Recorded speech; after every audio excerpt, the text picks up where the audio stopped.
In this video, I'm going to show you how to customize your Instagram algorithm so you can control what content you see in your feed. Let's get started. First, make sure your Instagram app is updated to the latest version. Now, open Instagram and go to your profile by tapping your profile icon at the bottom right.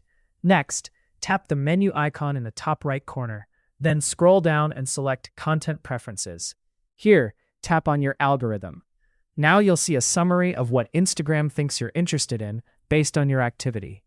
Under the section What You Want to See More Of, you can explore different topics.